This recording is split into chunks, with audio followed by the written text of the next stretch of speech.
In the heart of the ancient mountains, nestled deep within their rocky embrace, lay the hidden kingdom of Durin's Hold, the fabled land of the dwarf.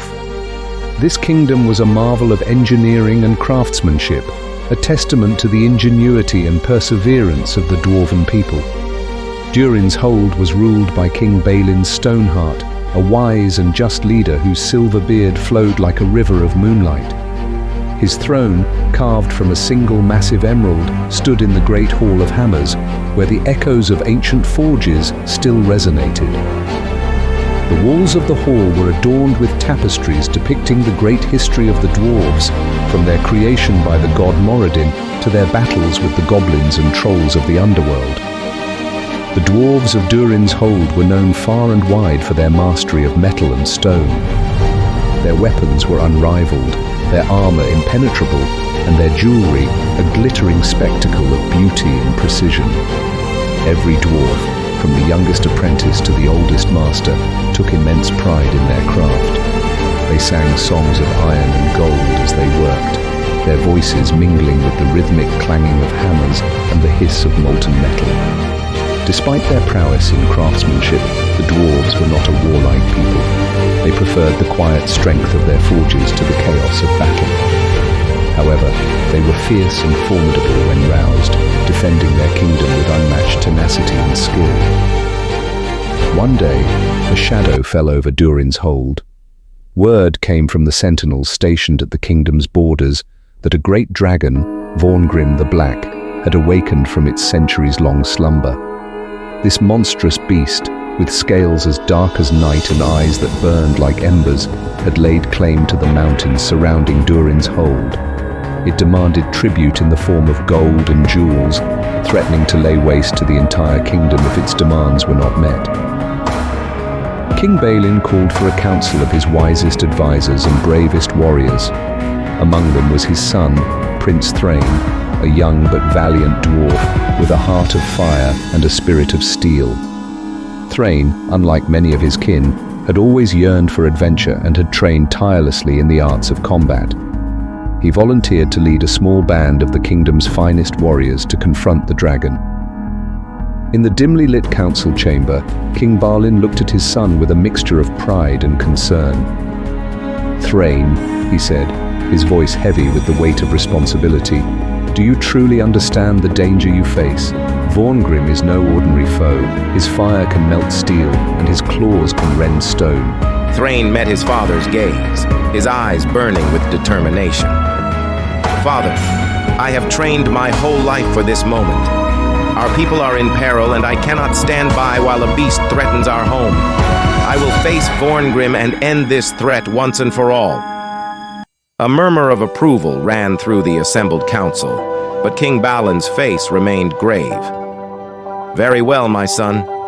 Take the finest warriors of our land and go with my blessing. But remember, bravery alone will not win this battle. You must be wise and cunning as well." The journey to Vorngrim's lair was fraught with peril. The dwarves navigated treacherous mountain paths, faced fierce storms, and battled monstrous creatures that had made their homes in the dark recesses of the peaks. Yet, their determination never wavered. Thrain's leadership and bravery inspired his companions, and they pressed on despite the odds. One night, as they camped under the stars, Thrain gathered his warriors around the fire. "We are close now," he said, his voice low but resolute. "Tomorrow we face the dragon. I know you are all afraid. So am I. But remember why we fight. We fight for our families, for our home, and for our honor. We will face Vorngrim together, and together we will prevail." The dwarves nodded, their resolve strengthened by Thrain's words. They spent the rest of the night in quiet preparation, sharpening their weapons and fortifying their courage. At last, they reached the dragon's lair, a vast cavern filled with the glittering hoard of gold and jewels Vorngrim had amassed over the centuries. The air was thick with the smell of sulfur, and the ground trembled with the dragon's every breath. Thrain stepped forward, his heart pounding in his chest, and called out to the beast. "Vorngrim the Black," he shouted, his voice echoing through the cavern. "I am Thrain, son of Balin, and I challenge you to a duel. If you defeat me, you may keep your hoard and demand your tribute. But if I defeat you, you must leave these mountains and never return." The dragon's eyes narrowed, and it let out a thunderous laugh that shook the very walls of the cavern. "Very well, little dwarf," Vorngrim hissed. "I accept your challenge." The battle that ensued was fierce and terrible. Thrain fought with all his might, his axe flashing like lightning as he struck at the dragon. Vorngrim's fire breath scorched the ground, and his claws tore through stone and steel alike. But Thrain was relentless, his determination unyielding. He remembered the faces of his people, the songs of the forge, and the pride of his father, and these gave him strength. With a final mighty swing of his axe, Thrain struck Vorngrim's heart, the blade sinking deep into the dragon's flesh. Vorngrim let out a deafening roar and collapsed, the light fading from its eyes. The beast was defeated. The dwarves returned to Durin's hold as heroes. King Balin embraced his son, pride and relief shining in his eyes.